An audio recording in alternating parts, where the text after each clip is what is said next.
Okay, I'm going to take you on a journey hooking up a drip system pretty much from the faucet to the roots of the plants. Starting out, we'll start out with a faucet.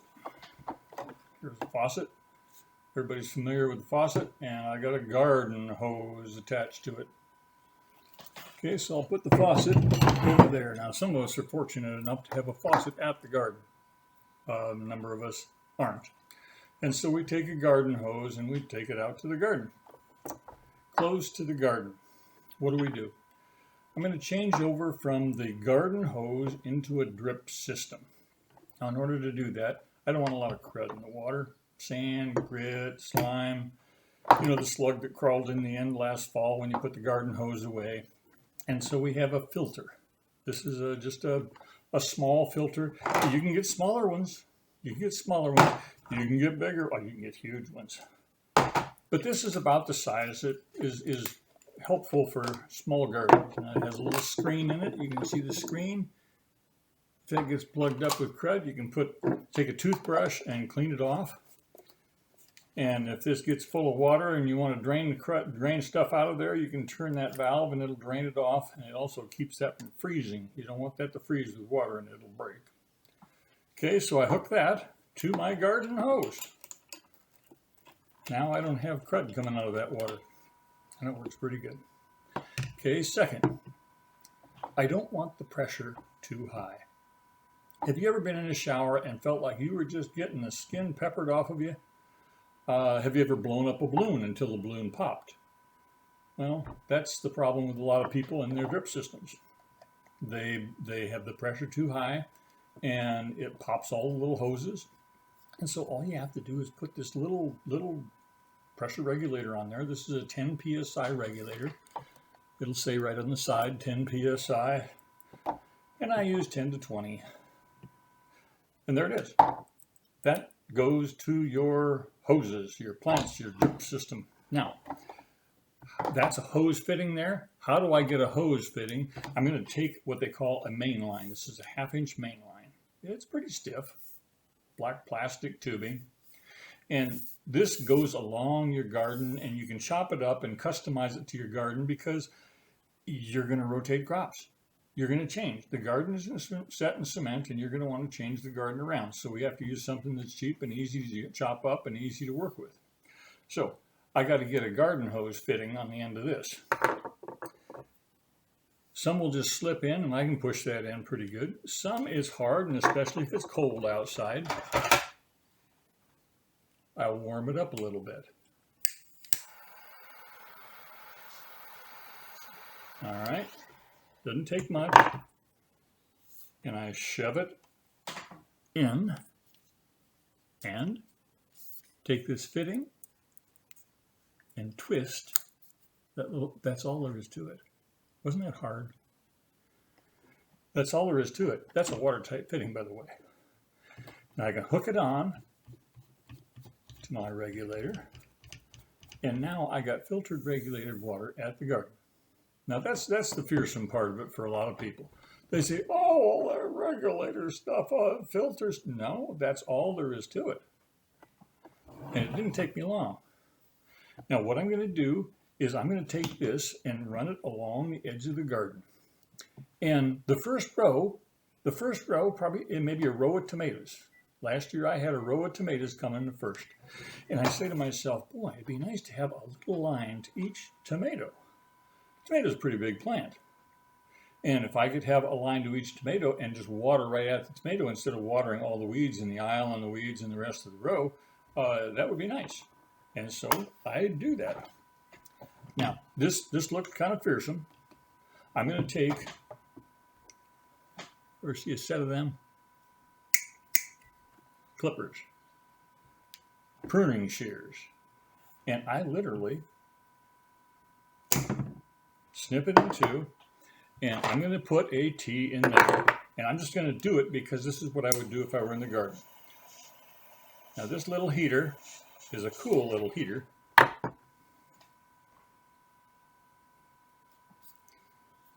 And I'm just going to open it up. This came from the cigar shop. You can get other ones from the cigar shop. and other ones from the cigar shop. You can try to use one of these, but they don't work. I mean, they work. They're light. But if you're out in the breeze, you'll mumble and it just doesn't work. Now there are other forms. These are so easy to use. Just press the button and it turns it on. You have a pencil flame. Those are great. And I got them at a cigar shop over by Winco. Any other cigar shop I'm sure has them also. You can get a plumbing torch like this. It's a huge thing to drag around. This thing you can slide into your pocket, your shirt pocket, and you have it. It's easy. There are some, I got that I think at Harbor Freight. I've got 2 of them. I think I've got 3. And it has never been dependable. So I wouldn't recommend getting that one. Where were we? We were warming up. We were warming up on these. It doesn't take a lot. It doesn't take a lot. Just shove it in there. Okay. Now, we're going off to the tomatoes. We're going off to the tomatoes.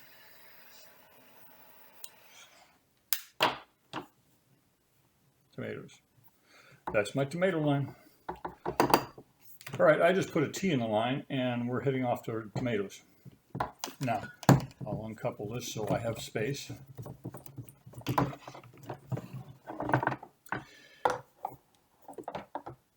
This goes right alongside of the tomatoes, and I put a dripper. And what that looks like is that looks like a little 1/4-inch line. It looks like something like this, only maybe a little longer. Let's just do it. I'm going to do it. Okay, 1/4-inch line, 50-foot roll, hedge clippers. Okay, I've got the line here. I have fittings for this 1/4-inch drip line.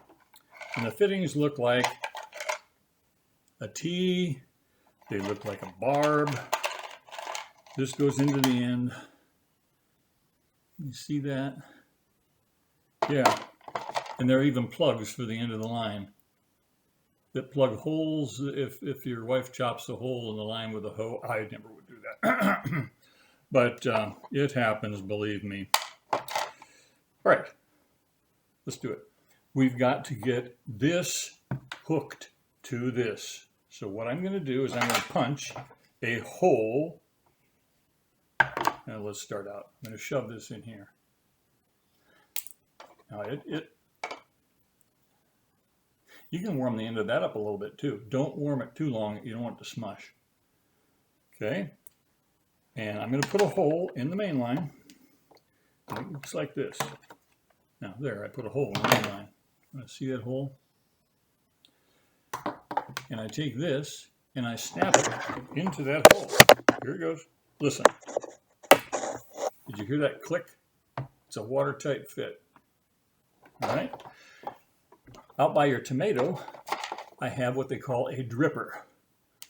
This is a variable dripper, and I can open it up and it will just drip a stream, or I can close it up and just drip, drip, drip. They have other drippers. You have all kinds of drippers that will drip maybe 2 gallons an hour, or 1 gallon an hour, or 5 gallons a minute, whatever you want.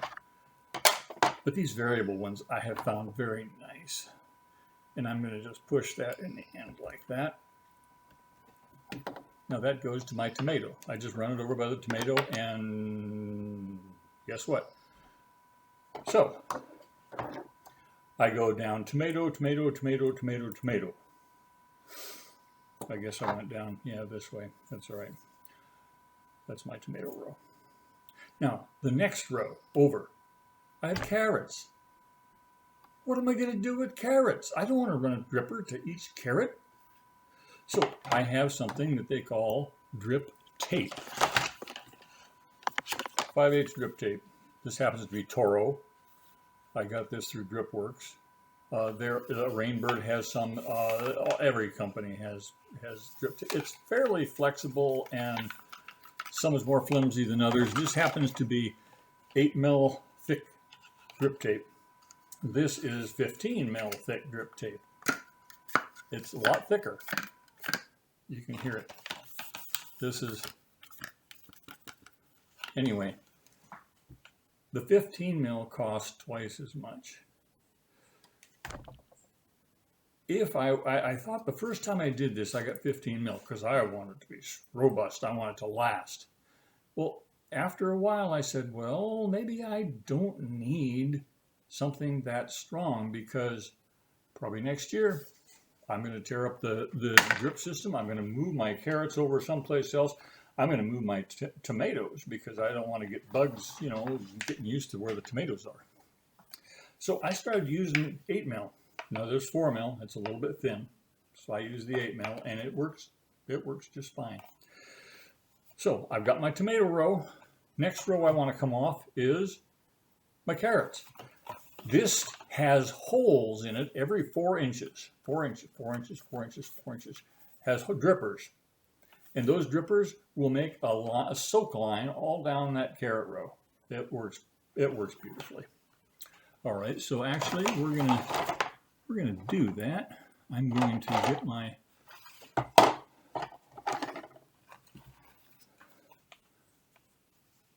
I'm going to plug this fitting into the end of the tape. Okay, I just plugged it in there, and I'm going to twist. It's on. It's done. It's a drip. It's a watertight fitting. I'm going to plug this into my main line. This goes to the tomatoes. This goes to the carrots. Okay, so I'm going to plug this into the main line. This is a hole puncher, and I'm going to go punch and listen for it. Snap. Did you hear that? Now, the beauty, I have other fittings that don't have a valve. They're a lot cheaper. This might cost $1.20 and the other cost might be 80 cents. But if I don't need to water this row, I turn it off. If the peas are all done, I turn it off. I leave the beans on, I leave the whatever else is on, and it works great. I really like these valves. I really like these valves. All right, now next I might want to snap something else in for the beets or for the radishes or whatever else is on down the row.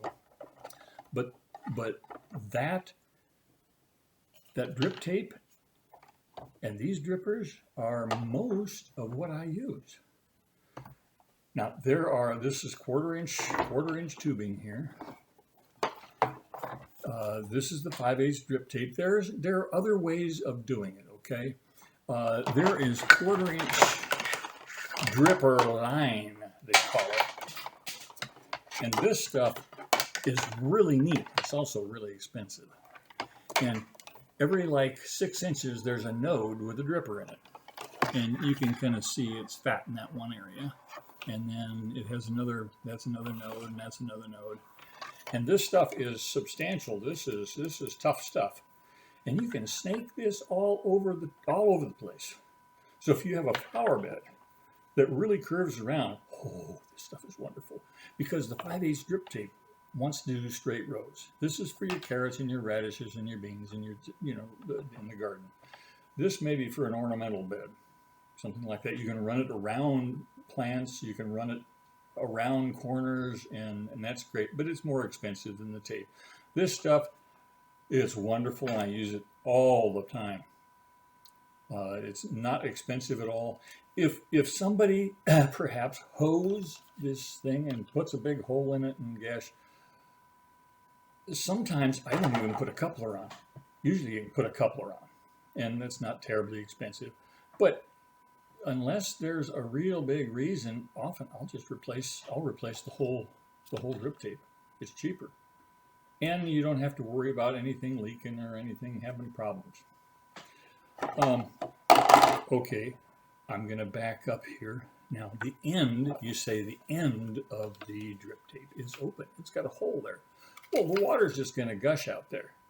And so I use something to close this end. All right, there are several ways of doing it. You can use something like this and plug that and do that. but I've found those to be very expensive and not terribly good. This is sort of a wedgie-like looking thing. See it?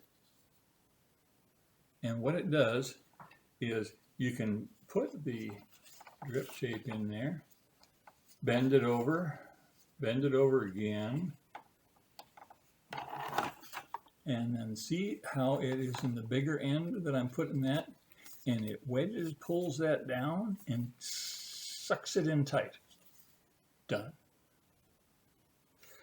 So when I'm laying out these rows, I'll go down to the end of the row and I'll put a stake in. Chunk. Pound the stake in, and I'll literally tie this to the stake with often with a zip tie. It goes very fast, it's very durable. And now I can take it down to the row, cut it off, put a fitting on, plug it into my main line. All right? Now you say to yourself, well, the end of the main line here was open too. What do you do with that? Well, what I do with that, there are several ways of doing that. And they have these whoop-de-doo fittings that you can put on the end of it. And those are great and they work and all. But I tell you what, a cheap plastic figure-8 little dealie, and you slide it onto the main line. This main line is tough. You bend it over.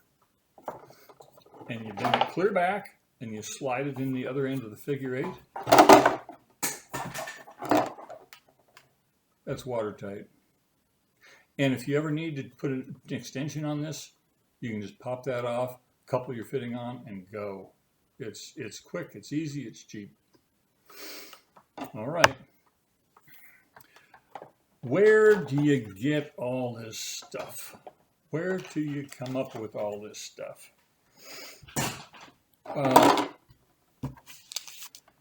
There are lots of places, Rainbird, Taro, whoever. This company has a lot of different brands in it. It's called DripWorks. And I've got catalogs for half the county if anybody wants them. This is the 2020 catalog. And, you know, you can go in there and you find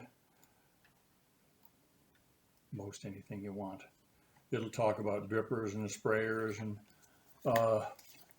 it'll have valves and hoses and connectors and timers.